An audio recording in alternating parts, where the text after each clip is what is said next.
Hi, I am Jason Drillard with EDL 856 Module 1. To introduce myself, I am originally from Manhattan, Kansas. I went to a small school just north of Manhattan, which is Blue Valley Randolph. My wife's name is Miranda, and we have a 4-month-old daughter, Layton. I graduated from Bethany College in 2017. There I played 2 years of football and even did a semester of track. Currently, I'm a 7th grade ELA teacher. I'm in my 3rd year as a teacher.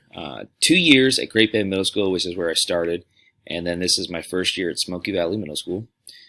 I'm also a coach for football and basketball. Right now, we've got our season's kind of coming to an end quickly with our girls basketball team, but it's been a blast to be able to coach, and it's been a really great group of girls.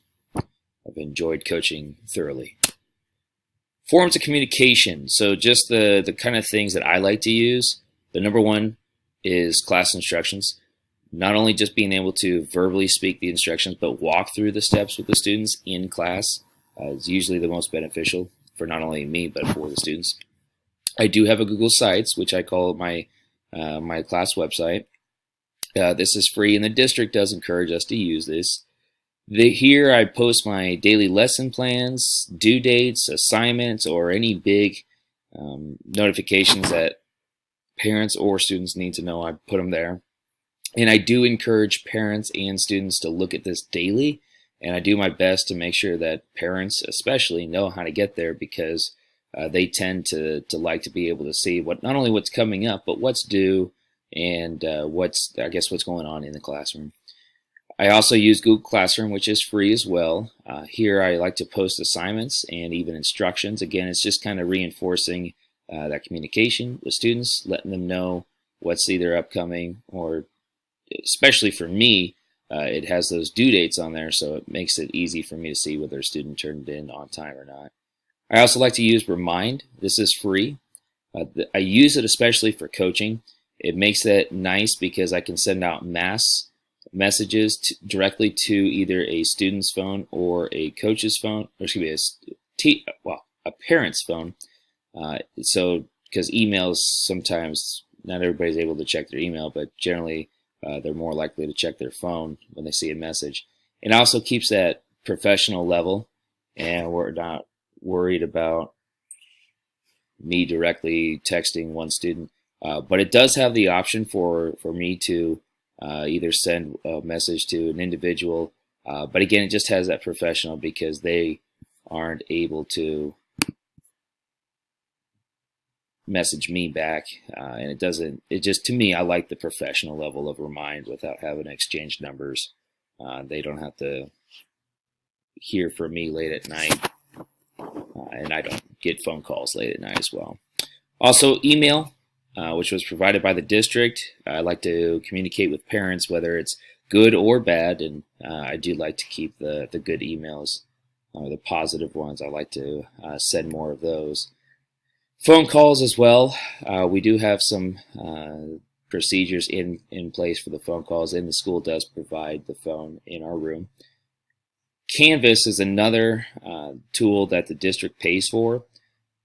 I typically, and it's more of my style, I like to use a Google Classroom, but I am going to start kind of pushing towards using Canvas. Extra tools as well. I do like the idea of the Screen-O-Matic, using that. I've seen other teachers use it to go through a lesson, and they post it on whatever they use, whether it's Classroom or Canvas. And then students are able to go to that recording and have it at all times in case they need extra help or they just want to run through. And that's something I'd like to use more in the classroom for sure. District policies for communicating effectively.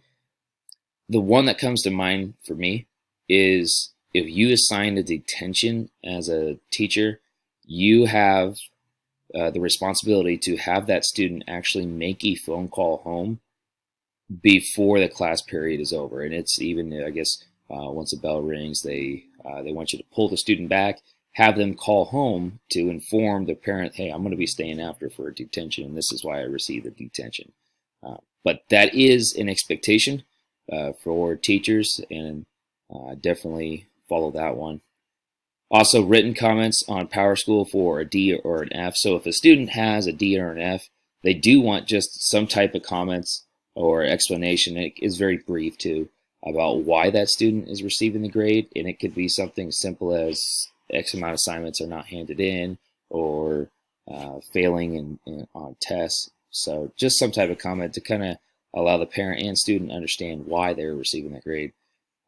I do follow these simply because, one, it makes things easier to not only follow what the district is expecting from you, but they're there for a reason, and it's actually made my life as a teacher much easier, especially those written comments on PowerSchool. I don't get tons of emails about why are they receiving this grade, because I've already done that work.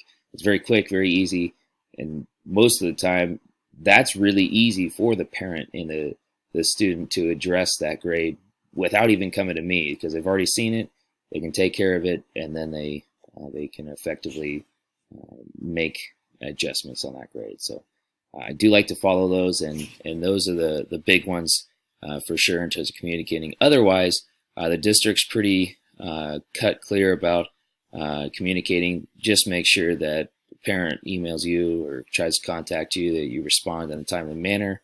And also, the one thing that I really like is that they don't want you to be involved with social media, adding students and all that to that, which keeps that professional level. So thank you for listening. I hope you enjoyed.